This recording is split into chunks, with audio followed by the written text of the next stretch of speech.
नमस्कार। आज हम ओमकार और निरंकार में अंतर बताएंगे, क्योंकि यह हमारे से कमेंट में पूछा गया।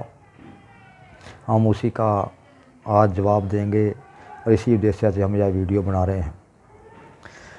अब ज़्यादा टाइम व्यर्थ ना करते हुए हम बताएं कि ओमकार और निरंकार दोनों में शब्दों में अंतर है, लेकिन दोनों के अर्थ में समानता है। ओमकार, ओमकार का मतलब है ओ मैं, यानी कि एक ओ मैंने परमात्मा, मैं यानी कि आत्मा। ओ मैं, ओमकार यानी कि यह जो नंबर 1 मैं ओ, नंबर 2 मैं, नंबर 3 कार, यह जो सबसे पहले है वो ओ है, यानी कि वह परमात्मा है। उसके बाद उसने मैं बनाई, यानी कि आज इस आत्मा को बनाया। उसके बाद कार, यानी कि यह जो शरीर उसने गढ़ा। ओमकार यह उसका ही बनाया हुआ है सब कुछ, इसलिए कहा जाता है ओ मैं। इसलिए आत्मा सीधा ही यह शब्द अंदर से निकालती है ओम। ओम यानी कि वो और मैं।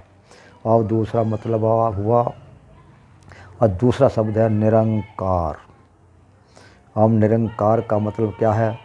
निरअंग, निरंकार, क्योंकि ऊपर जो बिंदी लगी हुई है उसका मतलब होता है अंग, छोटे अंग की बिंदी है वो, इसलिए उसको अंग बोला जाएगा। निरंकार, निरंकार यानी कि वह जो परमात्मा है वह किसी अंग का नहीं, वह बिना अंग वाला है। उसका हमारी तरह शरीर नहीं है।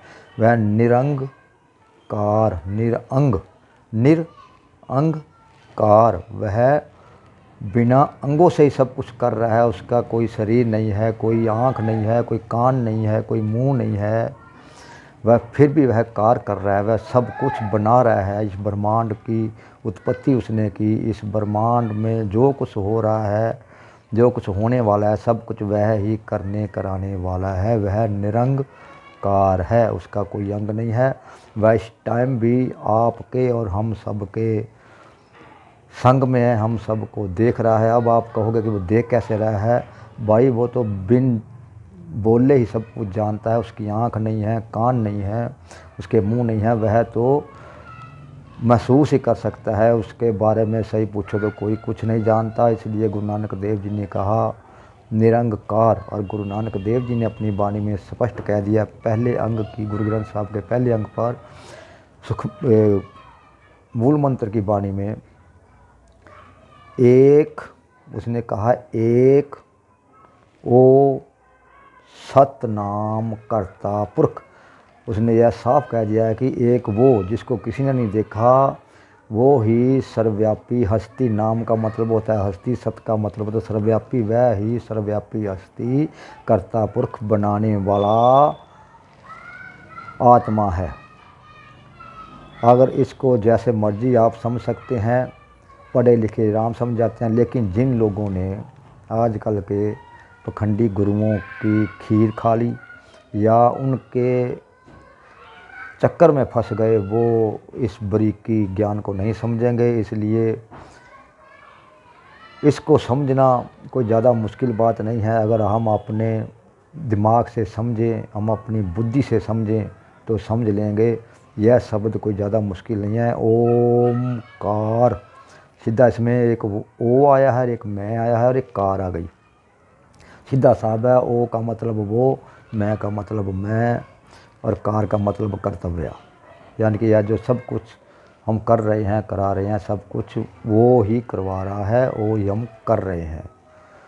आगे आ गया निरंकार, यानी कि उसका कोई अंग नहीं है। निरअंगकार, यह साफ साफ में लिखा हुआ है।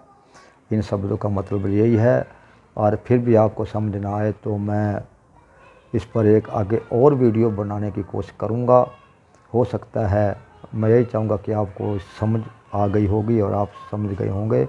और मैं तो सिर्फ लास्ट में यही कहूँगा कि पखंड से बचिए, पखंडियों से बचिए, अपने आप को सच्चाई के रास्ते पर चलाइए, सच समझिए। ये जिनको हम भगवान कह रहे हैं, जिनको हम भगवान मान रहे हैं, वो ना तो भगवान है, ना वो परमात्मा है। और ना ही परमात्मा मंदिर मस्जिद गुरुद्वारे कहीं भी परमात्मा नहीं है।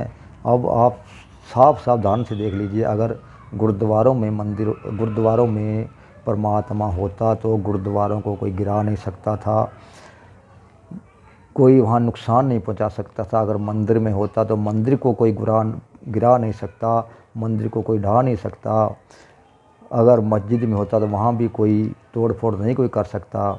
अगर वहाँ होता तो वहाँ आजकल टेक्निकल जो कैमरे लगाए जा रहे हैं बिल्कुल नहीं लगाए जाते। मंदिरों मस्जिदों गुरुद्वारों में चोरियां तक हो जाती हैं। अगर परमात्मा होता तो वहाँ चोरियां नहीं हो सकती थी। इसलिए हम तो यही कहेंगे, सच्चाई को समझिए, सच्चाई पहचानिए। बस आपसे इतना ही। आगे जिंदे रहे तो और वीडियो बनाएंगे। नमस्कार।